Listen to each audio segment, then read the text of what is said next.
मैं हूँ शनि, इस कहानी का सूत्रधार और हमारे मोहल्ले का सबसे शरारती इंसान।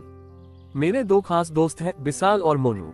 हम तीनों बचपन से साथ हैं और हमारी दोस्ती की मिसाल मोहल्ला देता है, या यूं कहें हमारे झमेले झेलता है। एक दिन हमने तय किया कि कुछ बड़ा करना है, तो चल दिए खजाना ढूंढने। पंडित जी के पुराने हवेली की दीवार में कुछ नक्शे जैसे निशान दिखे, तो हमने मान लिया कि ये तो खजाने का रास्ता है। विशाल तो डर के मारे पहले ही पीछे हट गया, पर मैंने और मोनू ने खोदाई शुरू कर दी। 3 घंटे तक मिट्टी उड़ाई, कपड़े गंदे, हाथ थके, और फिर निकला क्या? एक टूटा हांडी और उसमें पुराना आलू। विशाल पीछे से बोला, भाइयों खजाना तो मिल गया, भूखा पेट भरने के लिए आलू काफी है। हम तीनों हंसते हंसते लोटपोट हो गए। उसी दिन समझ में आया कि असली खजाना हमारा साथ है, मस्ती, दोस्ती और वो पल जो याद बन जाएं। तो जनाब, मैं शनि, विशाल और मोनू की तरफ से यही कहूंगा, खजाने तो बहुत मिलेंगे, पर यारों जैसा कोई नहीं। मेरी आवाज में आपने भूतों की कहानियां तो बहुत सुनी होंगी, लेकिन क्या कभी किसी चाय वाले भूत के बारे में सुना है? नहीं ना? तो सुनिए मेरी जुबानी एक ऐसा किस्सा जो आज भी मेरे गांव में लोग चाय की चुस्की लेते हुए सुनाते हैं।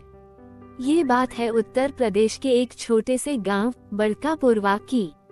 गांव में एक बूढ़ा चाय वाला था, नाम था रामू काका। कहते हैं उसकी चाय में कुछ तो जादू था, जो एक बार पी ले फिर रोज आता। अब हुआ यूं कि रामू काका एक दिन अचानक चल बसे। गांव में मातम छा गया। लेकिन असली किस्सा तो तब शुरू हुआ जब रामू काका की चाय की दुकान बंद होने के बावजूद हर सुबह वहां से चाय की खुशबू आने लगी। पहले तो लोगों ने सोचा किसी ने मजाक किया है, पर जब रोज सुबह 5 बजे दुकान के चूल्हे से धुआं उठता, चाय की केतली में खौलती चाय दिखती, तो सब दंग रह गए।